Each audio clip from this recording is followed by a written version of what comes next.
Si Brad. O Lord my God, when I am awesome wonder, consider all the words thy hands have made. I see the stars, I hear the rolling thunder, thy power throughout the universe displayed. Hallelujah. Then sings my soul, my Savior God, to thee. How great thou art, how great thou art. Then sings my soul, my Savior God, to thee. How great thou art, how great thou art. Went through the woods and forest glades I wander, and hear the birds sing sweetly in the trees. When I look down from lofty mountain grandeur, and hear the brook and feel the gentle breeze. Hallelujah. Then sings my soul, my Savior God, to thee. How great thou art,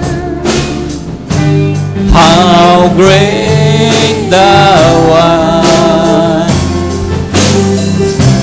Then sings my soul, my Savior God, to thee. How great thou art, how great thou art. And when I think that God His Son has sparing, sent Him to die, I scarce can take it in. That on the cross, my burden gladly bearing, He bled and died to take away my sin. Then sings my soul, Pastor Ed, my Savior God, to thee. How great thou art, how great thou art. Then sings my soul, my Savior God, today. How great thou art, how great thou art. Amen. Glory, glory. Hallelujah. Glory to God. Manatili po tayong nakatayo at tayo ay bumasa ng ilang kasulatan sa Book of Jeremiah 3:15 at 2 Timothy 1:11 up to 13, up to 14. And I will give you pastors according to mine heart, which shall feed you with knowledge and understanding. Whereunto I am appointed a preacher, 2 Timothy na, chapter 1:11, and an apostle and a teacher of the Gentiles. For that which cause I also suffer these things, nevertheless I am not ashamed, for I know whom I have believed, and I am persuaded that he is able to keep that which I have committed unto him against that day. Hold fast the form of sound words which thou hast heard of me, in faith and love which is in Christ Jesus. That good thing which was committed unto thee, keep by the Holy Ghost which dwelleth in us. Guro, ang ating last verse ay ang Hosea 4:6. My people are destroyed for lack of knowledge. Because thou hast rejected knowledge, I will also reject thee. That thou shalt be no priest to me, seeing thou hast forgotten the law of thy God, and I will also forget thy children. Let's pray. Hallelujah. Let's bow our heads. Dakila at mahabaging Diyos, mapagpalang Ama, iyo pong langisan, pagpalain ang bawat kataga na aming binasa.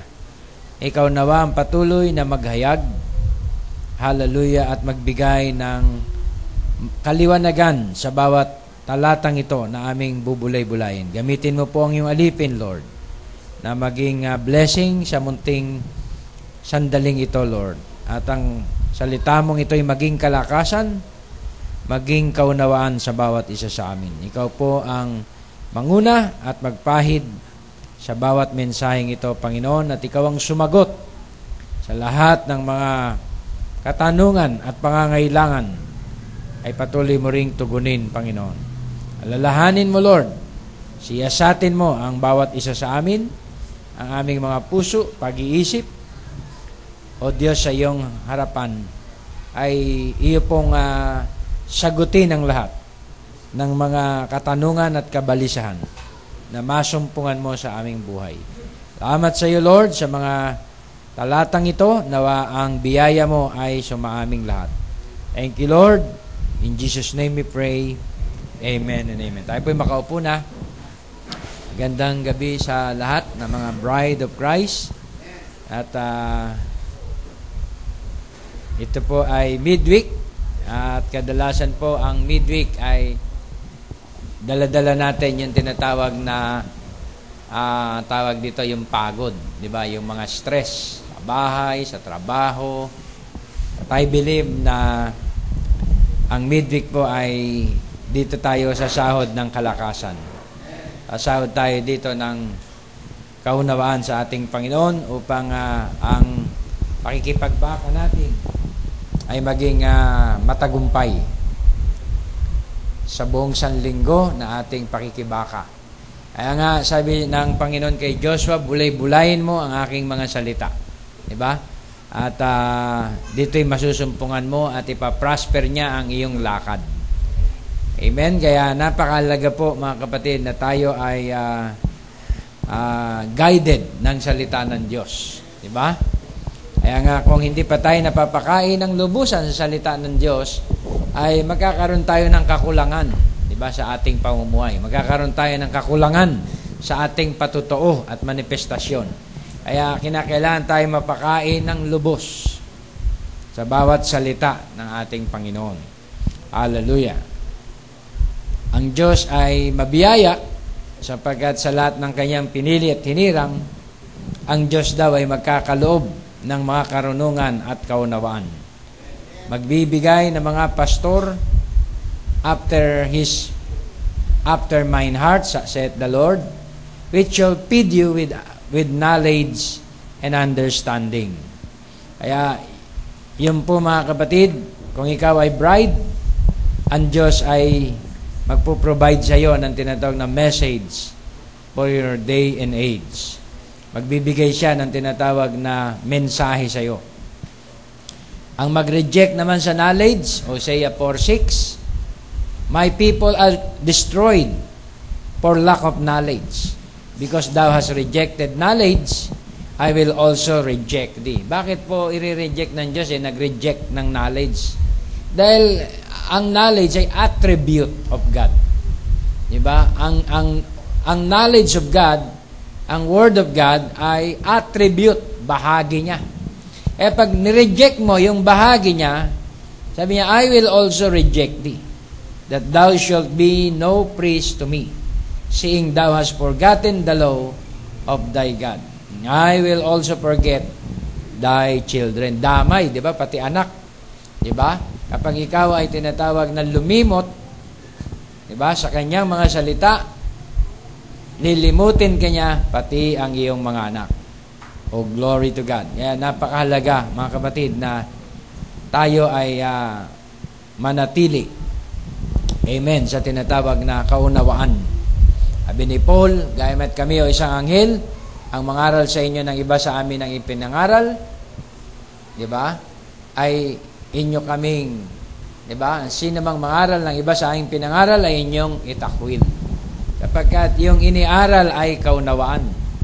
Di ba? Pag yun po ang gumuho ang iyong pananampalataya. Di ba? Kaya hindi mo po hahayaan na gumuho ang iyong pundasyon. Diba? Gumuho ang iyong turo. Gumuho ang iyong kaunawaan sa mensahe. Dahil oras na yun po ay guguho din ang buhay mo. Diba? Guguho ang iyong spiritual life. Napakalaga, mga kapatid, na yung foundation ay ating tayuan. Diba? Yung turo, yung mensahe. Okay, sekundaryo na lang, yung tinatawag na mga panlabas. Ang pinakamahalaga doon, mga kapatid, ay yung turo. Dahil yun po yung faith. Doon nakasalig. Di ba yung tinatawag na paniniwala mo? Sabi ng Bible, upon this rock, I'll build my church. So anong rock yun? Yun yung kapahayagan. Di ba? Kung sino si Kristo. Kapahayagan, kung sino ang Diyos. Kapahayagan, mga kapatid, kung sino siya noon, ngayon, at magpakailanman. Kaya napakahalaga ng kapahayagan. Okay? How many receive the promise of the Holy Ghost? Aren't you glad that you're in the land over here now? Eating the old corn? Eating the strong things of God? Hindi ba kayo nagagalak na tayo ay naririto na sa lupain? Kumakain ng lumang mais?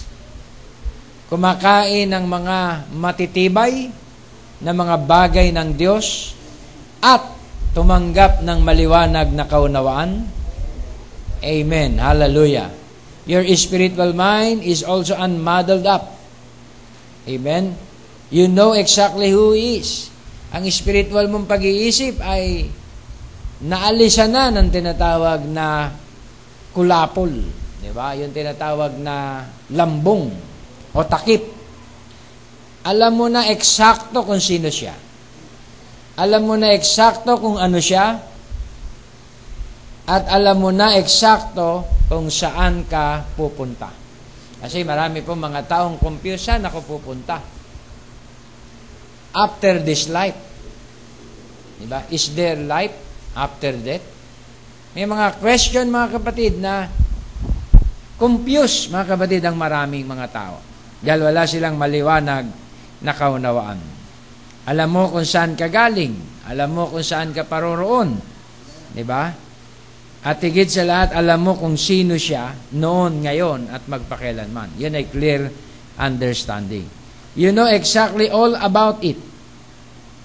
Alam mong eksakto ang lahat ng mga ito. Kilala mo siya na iyong pinaniniwalaan, di ba? At iyong sinusundan. He is able to keep that which you have committed to Him against that day.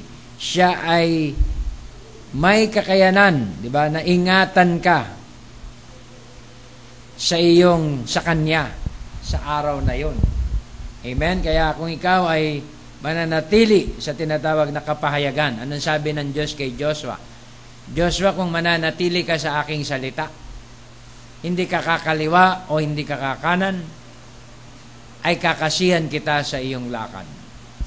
Bawat hakbang ng iyong mga paa, diba, ay pagkakaloob ko sa iyo. Yun ay promise, mga kapatid, na hindi lang kay Joshua, promise din sa ating kapatid na si William Marion Branham. Diba? Na every footstep ay iba-back up ng Diyos. Pero meron tinatawag na agreement kung mananatili ka sa aking salita. At hindi ka kakaliwa o hindi ka kakanan. Kasi minsan po kami pong mga pastor nag-uusap-usap. Ba't kaya ganun, pastor? Sabi ng isang pastor. Hindi mo akalain ng isang tao, no? Yung mga panahon na parang ang init-init, ang loyal sa ministry natin. Pero isang araw, naging kalaban natin. Di ba? Ba't kaya ganun? Di ba? Hindi mo naman inisip. Di ba? Hindi mo sukat akalain na maging ganun. Amen? So, wala po tayong magagawa. Somebody has to do it. And you say, amen? Alam niyo bang mas napagkamalan pa si Pedro na dyablo kaysa kay Judas? Si Judas na-identified lang na siya'y dyablo nung last hour. Diba? Dahil hindi naman sinabi ni Jesus, si Judas ay dyablo. Napasimula pa lang, hindi. Nung last hour, doon siya in-identified. Kaya ang tingin ng iba, si Peter pa nga ang masama eh. Diba? Dahil si Peter, sabi niya, pakialamero, Panginoon, sabi niya gano'n, hindi nararapat na ako'y iyong, ang tawag, na ikay magbata at magdusa. Hindi ko papahintulutan. Sinaway siya ni Jesus, Satanas, lumagay ka sa aking likuran. Nagtinginan lahat ng tao kay Pedro. Diba? Maaaring ang iba, minarkahan ang araw na yun, si Satanas, si Pedro. Si Judas, paprente-prente lang doon sa isang sulok. Pabilang-bilang ng mga tinatawag na offering, pakwenta-kwenta. Diba? Kasi tresurero, mga kapatid, si Judas. Diba? Kinokontrol niya, mga kapatid, ang pananalapi. Yung ating treasurer naman dito, hindi niya kinokontrol eh. Diba? Ang may control ay ang church. Pero si Judas, kinokontrol niya ang pananalapi. Diba? Kaya makita natin na hindi inakala ng lahat. Ganon din sa end time, ganon din sa body. Magugulat ka isang araw, hindi mo inakala, akala mo pastor na totoo, yung pala kampo ng dyablo. Yun po mga kapatid, yung kagulat-gulat. Akala ko tunay na pastor. Diba? Yung pala hireling. Kaya mga kapatid, ang manifestation ng truth, ng true believer ay makikita sa huli. Hindi sa pasimula. Huwag tayong bumase sa pasimula. Kasi sa pasimula, mga kapatid, hindi mo pwede, you cannot judge the book, di ba? Sa kanyang cover, by its cover. Buksan mo ang buong contents. Tapusin mo ang buong istorya. Doon mo masasabi, maganda ang libro. Amen? Kaya sa biyaya ng ating Panginoon, di ba, ang church na ito ay binigyan niya ng clear understanding. Ang pastor sa church na to ay binigyan niya ng clear understanding. Di ba? Ang mga manggagawa sa church na to ay binigyan niya ng clear understanding upang hindi sila makapagbigay ng confusion sa church. Amen?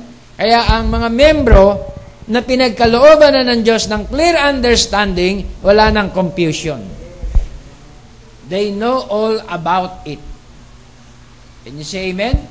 Alam na nila ang lahat ng tungkol dito. Diba? Dahil binigay na sa kanila ng Diyos ang lahat. You know exactly all about it. You know in whom you have believed and have persuaded. He is able to keep that which you've committed to Him against that day. Kaya mga kapatid, sa pakikipagbaka, I believe matatapos ko itong race. Dahil hindi ako ang nakikipagbaka, siya. Diba? Ang tinatawag na tutupad lahat nito. Ganun din ba kayo? Sa ating pakikipagbaka, mga kapatid, siya ang gaganap lahat nito. Diba? Nabing ganun ang message, you know exactly, you know in whom you have believed and persuaded, and is able to keep that which you have committed to Him against that day. Handa niyang tuparin, handa niyang ganapin ang lahat ng kanyang ipinangako sa atin. Lahat ng kanyang mga promises para sa atin upang tayo managumpay sa araw na to against the day. May tinutukoy ding day. Ang day na yon ay ang day na to. Can you say amen? Ang pinaka-evil age, evil days, ay ang days natin sa kapanahunan ngayon. Now, let me have the church to repeat that. How do we get into Christ? Sabi ng iba, lumapit ka pag nag-altar call si pastor, magpa-lay hands ka. Magpalista ka sa record. Sabi, by joining church. How do we get into Christ? By joining church? No. By putting our name on a book? No. By being baptized? By immersing? No. How do we get into Christ? Sinagot, by one Spirit are we all baptized into one promise, the body, and are partakers of all that belongs into the land. Amen. Hallelujah. Kaya, papaano ka napabilang kay Kristo? Kinakailangan ng isang bautismo ng Espiritu para sa isang layunin, isang katawan, at tayo ay maging partakers ng lahat ng mga nasa lupain. So, ang mga bautismado ng Espiritu Santo, partakers ng lahat ng bagay na nasa lupain. Hindi po pwedeng binigay sa iyo ang lupain, tapos, ito hindi sa iyo. Sasabihin mo, binigay na sa akin, bakit meron pang hindi sa akin?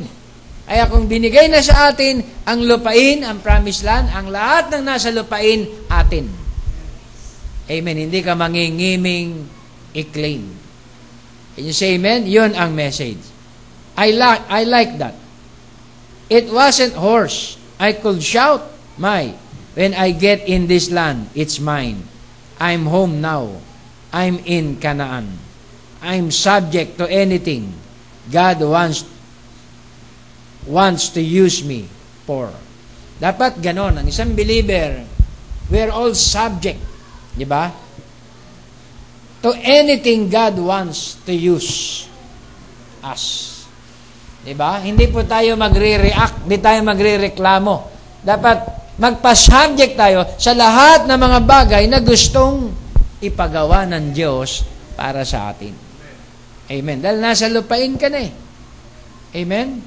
God wants to use me for I'm walking on holy ground, a child of the King.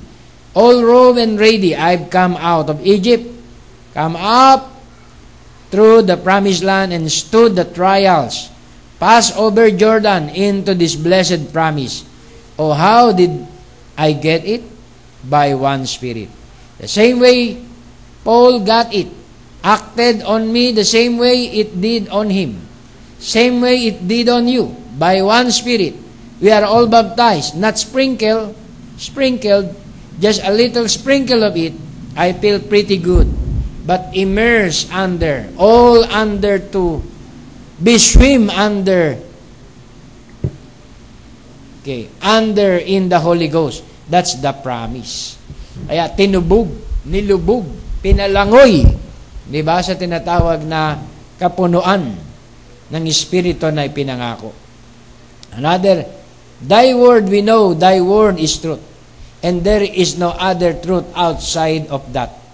And we pray, Father, that thy word will become a reality to us today.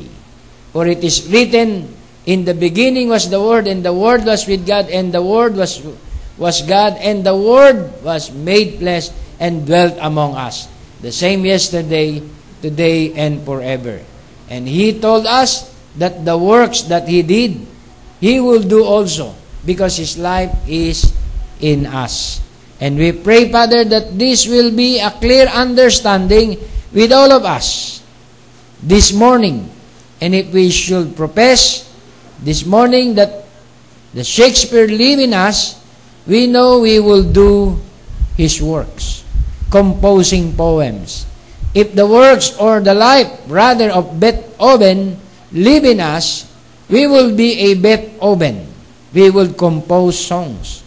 But when we confess that the life of Jesus Christ is in us, eternal life, then the life itself will testify what we are. And as the brother has spoke of the bearing of the fruit, we know Christ's life in us will bear evidence that He is there. So we pray that you will grant that experience to each of us this morning as we wait. Mga kapatid, hindi naman po talaga matatago. Kung ano ang nasa iyo, makikita sa iyo. Kung ano ang natanggap mo, makikita sa iyong, di ba, possession. Nakuha niyo, mga kapatid, kung natanggap mo ang fullness ng Holy Ghost, makikita ang tinatawag na manifestation ng fullness sa iyo. Kung natanggap mo ang partial revelation, makikita yung tinatawag na manifestation ng partial revelation. Kaya sabi ni Jesus, for their fruits, you shall know them. Kaya sa kanilang mga bunga, ay makikilala mo sila. Amen. Hallelujah. Opening thy word, we cannot open it. We can turn the page back and read, but only the Holy Spirit can take the word and divide it to our hearts as we have need of. And will humbly praise thee. For we ask it in Jesus' name. Sa kanyang prayer. Kaya makita natin, ang Diyos ang nagbubukas ng mga mensahe sa atin. Ang Diyos ang nagpapaunawa. At yung life, mga kapatid, ng ating tinanggap, at yun ang makikita sa atin. Diba? Kung hanggang saan yung natanggap mo, yun yung magiging patotoo mo. Yun yung magiging confession mo sa huling panahon na ito. Hallelujah. Kung ano yung laging ginagawa mo, diba? Yun ang nakaka-influensya sa'yo. Can you say amen? Kaya kung ikay baptized ng Holy Ghost, diba? Iiral sa'yo ang maliwanag na kaunawaan.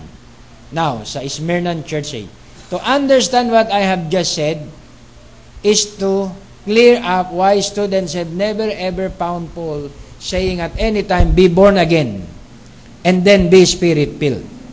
Bakit hindi sinasabi ni Paul na ikay ipanganak na maguli at pagkatapos ay mapuspos ka ng Espiritu? They have inferred it is there, and they have put their own meanings to make it say it. But Scripture does not say that. Jesus never said it either. Look at John 37:39 and read it now with understanding. In the last day, that great day of the feast, Jesus stood and cried. Tayo ay babasa with understanding. Saying, if any man thirst, let him come unto me and drink. He that believeth on me, as the Scripture hath said, out of his belly shall flow rivers of living water. But this spake he of the Spirit, which they that believe on him should receive.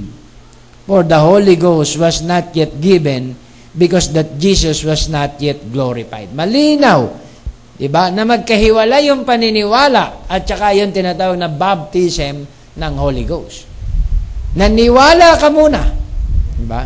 Which they that believe on him, ano susunod? Should receive. Diba? For the Holy Ghost was not yet given, because that Jesus was not yet glorified. Now, it says here distinctly and emphatically that the believer upon drinking by coming unto Christ in faith would have rivers of living waters pouring out of him.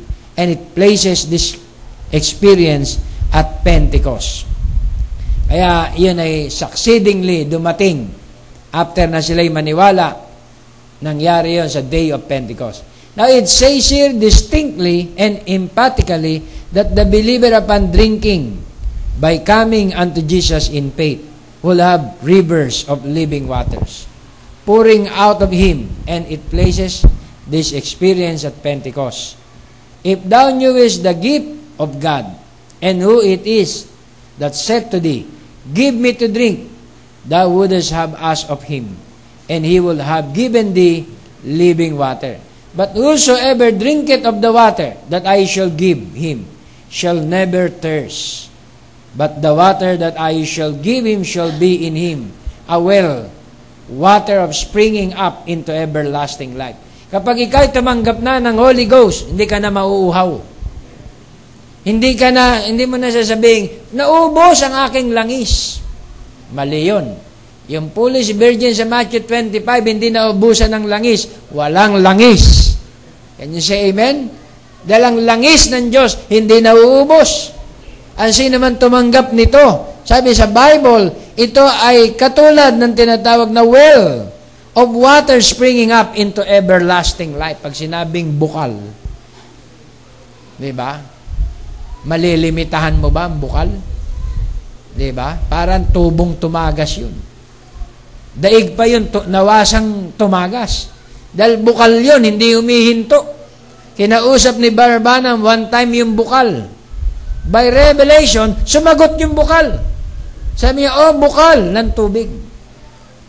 Saan ang gagaling ang iyong kagalakan? Sa pagbibigay ng tubig at pagpapainom sa maraming mga nauuhaw. Sumagot naman yung bukal by revelation. Ito'y galing sa kailaliman. At ito'y hindi nauubos.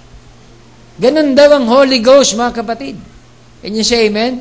Kung inonourish mo siya, diba? Ikaw ay spirit-filled. Inonourish mo siya, mananatili ka sa salita ng Diyos, mananatili din ang Diyos sa iyo.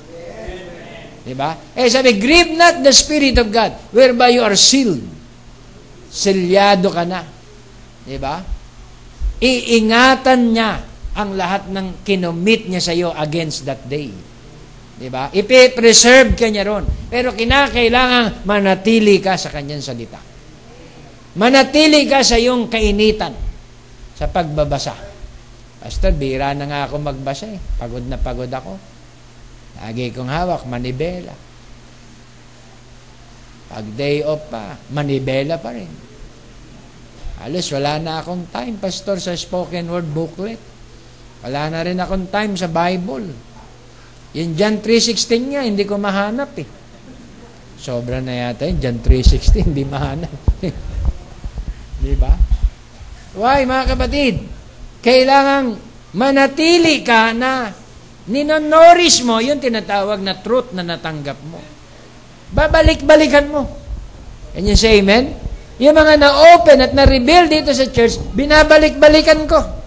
Sinisilip-silip ko. Dahil nung pinangaral ko yun, hindi ako nakakasiguro na lahat yun nakuha. Diba? Kaya bubulay-bulayin ko yun. Babalik-balikan ko yun hanggang makita ng lahat. Diba? I will give you a clear understanding. Yun ang promise ng Diyos sa lahat ng bride. Kasi hindi po hayaan ng Diyos na ang bride ay maging mangmang. Dahil sabi, napahamak ang aking bayan. Dahil sa kakulangan ng kaalaman. Diba? Ano yung mga tao, mga kapatid ko, nag-take heed sila sa warning. Di ba? Kung kanilang napaghandaan. Di ba? Kung kanilang tinatawag na napag-alaman. Di ba? Na yung bagyo ay ganun kalakas. Magpapaiwan pa kaya sila doon sa kanilang mga bahay o lilikas na sa mas matitibay na lugar. Di ba? Na-underestimate nila sa pamamagitan ng kanilang tansya, di ba, ang kalamidad. Kaya, kailangan ng kaalaman. Ang tao ay pwedeng mapahamak dahil sa kakulangan ng kaalaman. Di ba? Maging sa pagmamaneho, kala ko didiretso eh. Biglang lumiko, akala mo lang yun. Di ba? Kaya pag may sinusundan kang taxi, may sinusundan kang tricycle, huwag kang magtiwala dyan. Parang kiti-kiti yan. Diba? Yun ang pinaka-safe. Parang kiti-kiti yan. Paano ka magtitiwala dyan na didiretso yan? Left and right yan. Pwede yan mag-U-turn bigla. Sabay labas ng paa. Diba? Akala ko didiretso. Walang akala doon. Diba? Nakabase ka sa tinatawag na kinakailangan experience. Nakabase ka sa tinatawag na understanding. Kasi sometimes ang understanding, mga kapatid, ay guide. Ang understanding, mga kapatid, ay tinatawag na liwanag. Di ba? Dahil yun at yun ang magaganap, yun at yun ang mangyayari. At dahil sa kaunawaan na binigay sa iyo ng Diyos, nagkaroon ka ng kapayapaan. Di ba? Hallelujah. Lahat ng mga bagay na napag-aaralan, yan ay understanding. Lahat ng skills, di ba? Mapa, sports, lahat, martial arts, lahat. Di ba? Sa paulit-ulit na practice, sa paulit-ulit na pag-aaral, nalalaman na nila lahat yung mga movement. Diba? Yung mga galawan. Can you say amen? Hallelujah. Kapag hindi ka skillful, mga kapatid, sa gift na binigay ng Diyos sa iyo, hindi mo magagamit. Kailangan, diba, ma-familiarize mo yung skill, yung gifts na binigay sa atin ng ating Panginoon. Eh, pagyamanin natin yung gifts. Diba? Gifts and calling are without repentance. Kahit hindi mo ginagamit yan, andyan ang gift na yan. Diba? Pag kinailangang ilabas ang gift na yan, lalabas ang gift na yan. Pero sabi sa atin ang message, ating gamitin ang lahat ng kaloob. Ating i-exercise ang ating mga gifts sa ating Panginoon. Huwag po nating itago. Ang gifts hindi tinatago, ang gifts dinidisplay. Can you say amen? Ang gifts ay dapat mag-operate. Hallelujah.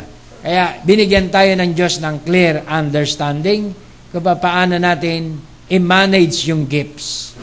Hallelujah. So once ay kayo tumanggap ng Holy Ghost, hindi na po mauubos yun, kailangan lang pagyamanin mo.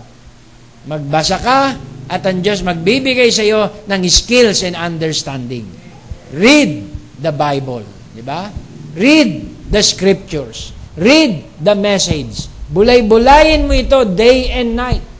May puputok sa iyo diyan na revelation. May o-open sa iyo diyan na kaunawaan. Di ba? Pag may Q&A, may maitatanong ka, may maikaklaro ka. Magkakaroon ka ng participation sa tinatawag na Bible study. Magkakaroon ka ng ministry sa mga tinatawag na counseling, sharing. Diba? Kaya, magiging idle ka kapag wala kang ministry. Sino po sa atin ang walang ministry? Taas ang kamay. Wala. Lahat tayo may ministry. Can you say amen? Kaya lang, dapat ma-identified ang ating ministry. Ama, ang bawat ministry na ipinagagawa ng Diyos, dapat ma-identify tayo. I-practice natin ang ating ministry. Hallelujah. Kaya ang Diyos, mga kapatid, sa pamamagitan ng mga gifts na binigay niya sa atin, mag-ooperate ang Holy Spirit sa mga gifts na binigay niya. Meron kang gift of singing, umawit ka. Meron kang gift of testimony, mag-testify ka. Gift of evangelism, mag-evangelize ka. Diba? Kahit walang nag-uutos. Diba? Mag-share ka sa mga tao. Dahil gift yun eh. Hindi naman si pastor ang nagbigay ng gift. Ang nagbigay ng gift, si Lord. Diba? Kaya, ipagyayamanin mo yung mga gift na yon na binigay ni Lord. Can you say amen? Hallelujah. Kasi kung si pastor ang nagbigay ng gift, hihintayin mo pa ang go signal ni pastor. Ano, pastor? Hahayo na ako? Diba? Lalakad na ba ako, pastor? Si pastor ang nagbigay sa iyo ng gift. Pero kung ang Diyos ang nagbigay sa iyo ng gift, lalakad ka, hahayo ka, kahit walang utos sa iyo o go signal sa iyo. Hahayo ka. Dahil gift mo yun eh. Can you say amen? Mapipigilan mo ba ang isang evangelist na mag-preach at mag-share na mag-share? Hindi. Mapipigilan mo ba ang isang teacher na mag-teach? Hindi, mga kapatid. Gift niya yun. Nature niya yun. Hallelujah. Mapipigilan mo ba ang may gift of singing na umawit siya ng umawit? Hindi. Gift niya yun. Glory to God. Hallelujah. Na ang pinakamataas, mga kapatid, na order at basihan na ang clear understanding ay nasa atin kung nadidiscern mo ang Antichrist spirit at God's spirit. Diba? Yun ang pinakamataas. Kung nadidiscern mo ang Nicolaitan spirit at Holy Spirit. Ang difference ang tinatawag na Nicolaitan deeds at yung tinatawag na manifestation ng Holy Spirit. Kasi may mga pastor, they call the work of the Holy Spirit as Nicolaitan Spirit. Ministro. Kaya makita natin, mga kapatid, na napakaalaga ng clear understanding. Hindi lang mga ministro, kundi lahat ng mga bride, membro, dapat may clear understanding. Kaya sabi rito, the spirit of Antichrist is not new. This is not something that just came in the church ages. It has been here all along. To get a clear understanding of how it works, how it goes against God and takes over in the church, look at the Old Testament and see it there. Let us examine this spirit as it was manifested in Israel as she came out of Egypt to be the church in the wilderness. Paano kang nakaka-recognize? Paano kang nakaka-identify ng tinatawag na Antichrist spirit at ng Holy Spirit? Any rebellious spirit, diba, against the Word of God, against the works of God is Antichrist spirit. Can you say amen? Any rebellious deeds against the man of God, against the Word of God, against the ministry of God, ay Nicolaitan deeds. Diba? Paano nagsimula ang Nicolaitan deeds? Nag-start siya as saying. Diba? Ay, tignan mo yung church natin, no? Pangit-pangit, no? Tignan mo yung mga ano natin, mga kapatiran, palate-late. Diba? Buti pa ako, hindi late. Ganyan ang simula ng Nicolaitan spirit saying.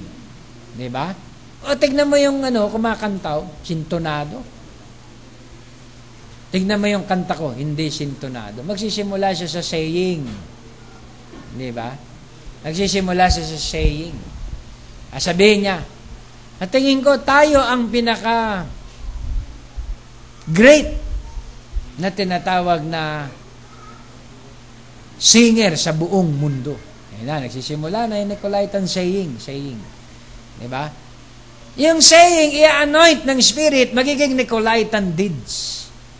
Nakuha nyo? Magiging mga gawa na. Kaya, mangyayari,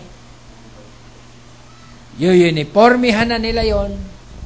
Diba? Lalagyan na nila ng label, gagawa na sila ng order na ayaw ng Diyos. Can you say, kaya nga ang body, matagal nang pinaplano, magkaroon ng order ng bylaws, hindi magka-bylaws. Dahil sabi ko, ang church order na ang bylaws, ba tayo gagawa ng bylaws? Bakit? Denomination ba tayo para gumawa ng bylaws? See? Kaya mapansin natin sa huling panahon, mga kapatid, kaya maging sensitive tayo kung ano yung works ng Nicolaitan deeds at ano yung works ng deeds of the Holy Spirit. Diba? Kaya sa mga membro, sa mga individual, pag may nakita kang pipitik-pitik sa kapwa niya membro, pipitik-pitik sa mga ministro, diba? Sasagi-sagi, mga kapatid, sa mga ordinansa ng mga simbahan, delikado po yan. Diba? Diyan nag-i-start ang tinatawag na Nicolaitan deeds. Mauuwi sa Nicolaitan spirit. Diba? Dahil ang tinatawag na true spirit at ang true church ay simple. Ang true bride ay humble. Diba? Pag may kamalian sa iglesia, isasama niya ang kanyang sarili. Mali talaga tayo. Marami tayong kahinaan talaga. Kailangan ayusin natin. Kasama lagi ang kanyang sarili. Pero ang Nicolaitan deeds, nakabukod. Sige, kayo na lang ang mapahiya dyan. Bahala kayo. Diba? Iyon, mga kapatid, ang Nicolaitan spirit. Mag-i-start siya na saying, magiging deeds, at magiging spirit. Pag naging spirit, unbending way. Hindi mo na matutuwid yun. Pag nirebuke mo, kalaban ka na nun. Ba't nire-rebuke mo ako? Gaganunin ka na nun, mga kapatid. Kasi Nicolaitan spirit na yun. Diba? You say amen? Hindi na yun tatanggap ng katotohanan, magiging reprobate na yun. And you say amen? Lahat naman ng mga lumayas dito sa atin, nagpasimula, kinorek ko muna. Di ba?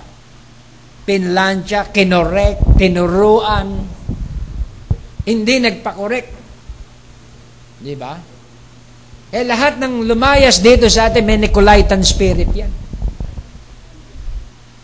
Oh. Paano nyo ipipreserve yan? Brother din yan. Kamayan ko yan. Kinamayan mo yung may Nicolaitan spirit. Akbayan natin, brother natin din yan dati. Inakbayan mo yung mga may Nicolaitan deeds. Nakakahawa. Lumulukso yun. Diba yung demon spirit pag naawa ka? Mamaya, mamumula na rin yung mata mo. Oo nga, no? Si pastor nga, ganun. Meron niya, ministro nakakausap ng isang Nicolaitan deeds. Di naramdaman ko na siya kinausap. Pastor, mag-ingat ka. Lumulukso yan. Kung may gusto kang malamang impormasyon ng mga paninira tungkol sa akin, kausapin mo na lang si Pastor Alan. Kung ayaw mo sa akin na direkta. Alam ko, siniraan ako sa iyo. Pero ang mga paninirang yan, walang basihan, walang kabuluhan. Hindi kinausap. Sige lang, hinayaan. Tumatak yun sa isip niya na ganun daw ako, ganun daw ako, ganun daw ako. Eto na ngayon. Nakasakay ngayon ni Pastor Alan. Nilabas niya. Si Pastor Batak, ganun pala yun. Ganun pala ika. Naku, Pastor, mali ang iyong nasagap. Hindi mo alam ang buong istorya, sabi ng Pastor Alan. Dahil kapatid ko yung nandun sa Japan. Yun ang tanungin mo. Hindi si Pastor humawak ng pera sa Japan, hindi siya treasurer. Ang nagko-control yung treasurer. Yung mga paninirang yan, walang basihan yan.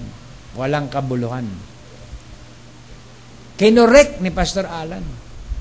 Tsaka, yung kapatid ko nga nahingan ng kotse. Nakipagpalit. 97 model yung sasakyan niya. Pinalitan yung 2005 yata na kotse ng sister ko. Ganun ba? Sabi ng mga pastor sa ban, buti na lang na plansya mo, Pastor Alan. Yan na pala ang isip nila. Kaya delikado mga kapatid, yung saying, nakikipag-bandingan ka dyan, nakikipag-picnican ka sa mga Nicolaitan deeds. Ay, mag-ingat ka dyan. Sisimulan ka dyan sa tinatawag na barkadahan. Sisimulan ka dyan sa tinatawag na parang friendship. Pero magpe-penetrate yan. Bakit, Pastor Alan? Ano ba ang pinagsasabi tungkol sa akin? Ikaw daw, nung unbeliever ka raw, nung lasing ka raw, anong unbeliever ka raw, naglalasing ka raw. Natural, lahat naman na unbeliever, naglalasing. Ano pa sinabi sa'yo? Pati yung tiyuhin mo, pinagtulungan ka eh. Ano pa? Nung unbeliever ka raw, Pastor yung tindahan ng nanay mo, pag magpapainom ka, kinukuha mo daw yung mga yung mga pansit doon, pinapakain mo sa barkada mo. Sige, hukayin mo yung tinatawag na unbeliever. Di ba? Namatay na yun. Pag hinukay mo yun, pag bumangon yun, sa iyo lilipat yun. Di ba? Walang mabuting bagay sa old soul. Yung ba binakbak sa akin, old soul? Walang kwenta yon na patotoo. Hindi, kasi daw, hindi ka nabigyan ng, ng tawag dito. May ni-request ka raw na papeles sa, sa Japan, hindi daw naibigay, nagtampo ka na. Kaya pinersonal mo na siya. Anong klaseng papeles yun? Kahit hindi ako humingi ng mga papeles sa kanila, meron kaming papeles. Diba, mga kapatid? Nauga yung pastor. Buti na lang. Sinyera ni Alan, ni Pastor Alan. Lolo mo, Brother Ryan, lahat kayong mga apo, wala ba kayong karapatang humingi ng certificate ng lolo mo? Lahat kayo may karapatan. Dahil apo kayo nila lahat. So may mga tinatawag na tao na ang espiritu, ito ay tinitipo ko lang, no? Para maka-backbite, kukunin mo na loob mo. Yan. Picnic tayo, Brad. Sige, liga, picnic. Diba? Picnic tayo, sis. Pag picnic, ilalabas niya yung picnic niya. Ano yung tinatawag na ilalabas niyang mga tema? Kasiraan ng church, kasiraan ng mga membro, kasiraan ng ministry, Nicolaitan spirit yun. Don't entertain any form of Nicolaitan spirit. Yun ang reason, Brother Ryan, kaya sabi ko sa iyo, huwag mong patuloyin yung brother ni Sister Fides. Kargado yun. Diba? Matindi ang karga nun.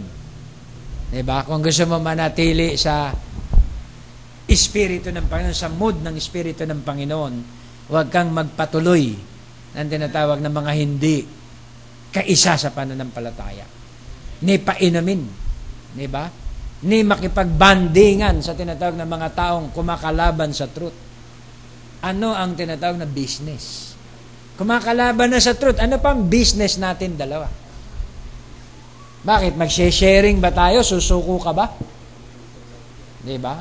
Mako-convert mo ba ang Nicolaitan? Si Judas ba mako-convert mo? Ako mga kapatid, yun ang aking stand. Clear-cut decision ako.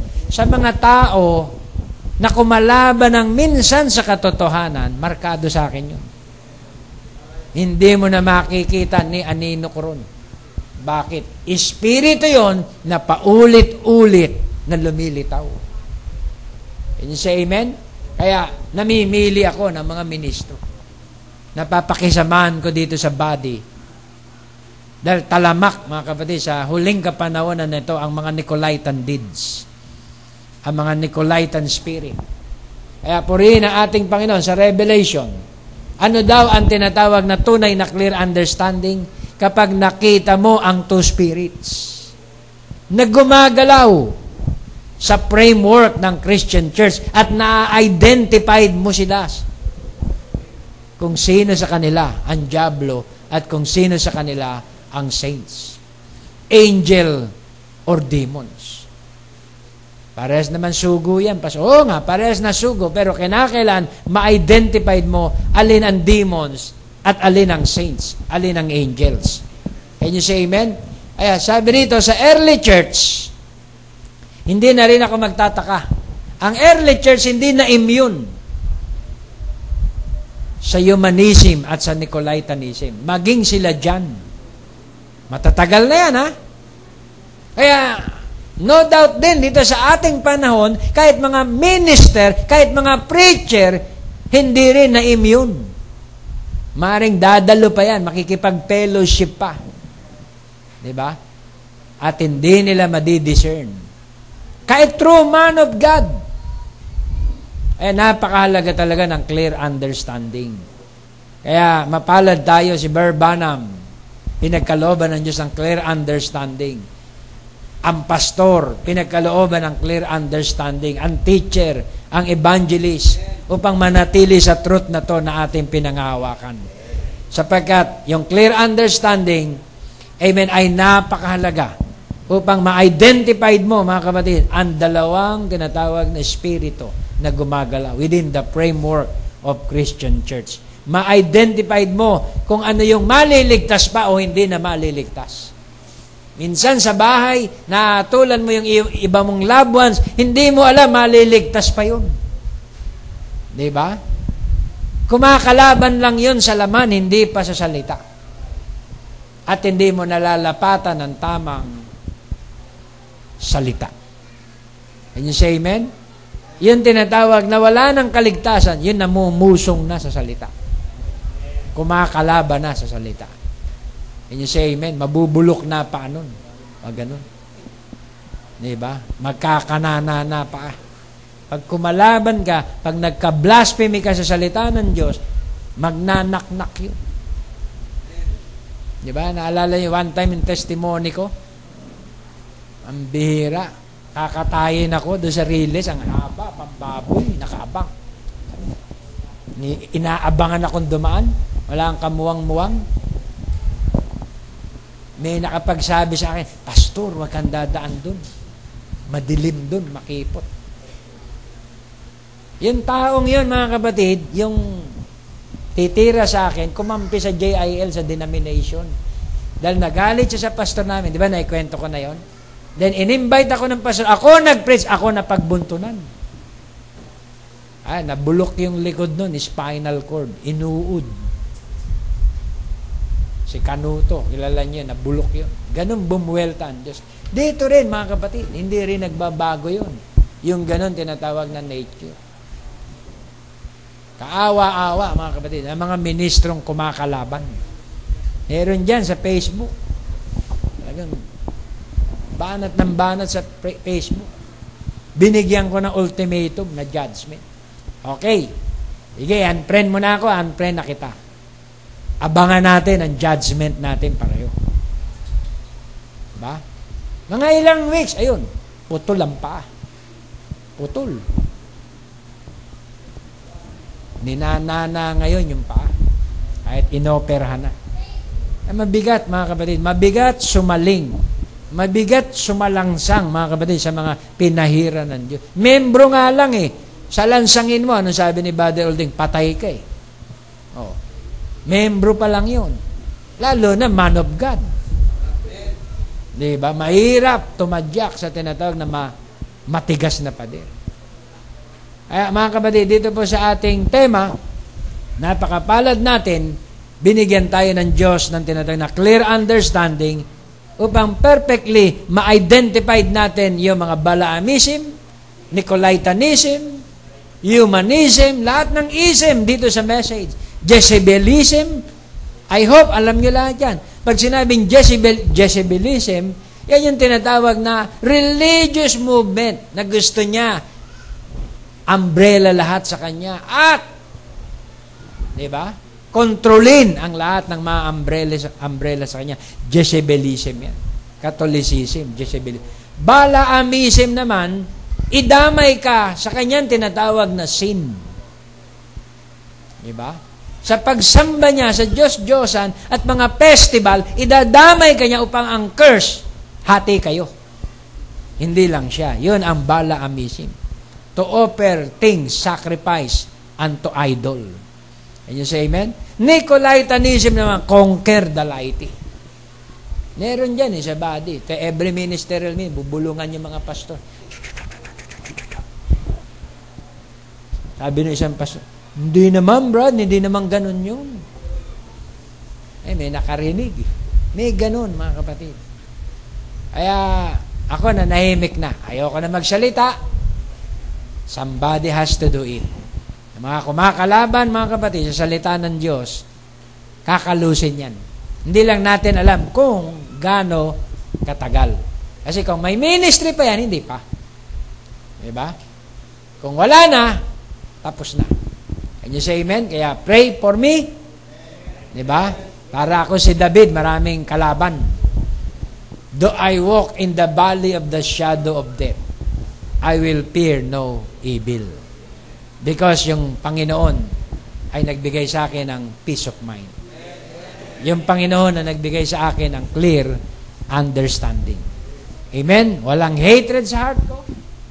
Walang bitterness. Wala. Sabi ng Biblia, ituring mo silang mga pagano. Pag tinuring mo mga pagano, babatiin mo pa ba? Kakamay-kamaya mo pa? Hahag-hag mo pa ba? Hypocrisy yun. Huwag mo nang pansinin. Huwag mo nang pansinin. Ituring mo siyang publikano. Kaya yun ang aking stand yan, mga kapatid, sa message. Kaya hindi mo maiiwasan, everywhere, kahit saan, nandyan lagi yung tinatawag na 3 kinds of believer. Kaya manatili tayo sa mensahe. Yung mabaklas. Diba? Dahil nakatalaga yan Nakatadhana yan. Yung mababaklas. Yung mananatili, yun ang i-represent ko sa rapture. Ito, Panginoon. Ito lang ang nalabi. Wala akong magagawa, Lord. Ito lang ang nalabi na faithful sa'yo at sa iyong mensahe na may clear understanding. Ang mga walang clear understanding, gugulong. di ba? Mabubulabog at hihilahin ang mga pita ng sanlibutan. Pero yung mga may clear understanding, lalago. Di ba? Tatatag, titibay hanggang sa araw ng pagparito ng ating Panginoon. Kaya kung wala pa na clear understanding, nasain natin ito. Mag-pray tayo. Di ba? Sapagkat ito'y biyaya ng ating Panginoon. Kaya God bless you all. Hallelujah. Nang ang Diyos ay nagbigay ng clear understanding sa atin, dumating sa atin ang kaliwanagan sa lahat ng mga turo niya, sa lahat ng mga mensahe niya, at ito nagbigay sa atin ang peace of mind. Pag may clear understanding ka, may peace of mind ka. Panatag ka eh. Wala kang tamang hinala. Diba? Wala kang tamang duda. Kundi panatag. Peace of mind. Clear ang lahat ng mga bagay. Shalom. Diba? Equivalent din ng shalom, yung clear understanding. Diba? Pag meron ka nun, sumasa iyo ang tinatawag na kapayapaan ng ating Panginoon. Can you say amen? Hallelujah. Pag wala ka nun, hindi sumasa iyo ang kapayapaan ng ating Panginoon. So, ang clear understanding, ang magbibigay sa iyo ng kapanatagan sa iyong mga desisyon. Kapanatagan sa iyong mga lakad. Kapanatagan sa iyong panambahan. At paglilingkod sa ating Panginoon. Can you say amen? Glory to Jesus. Tayong lahat ay tumayo.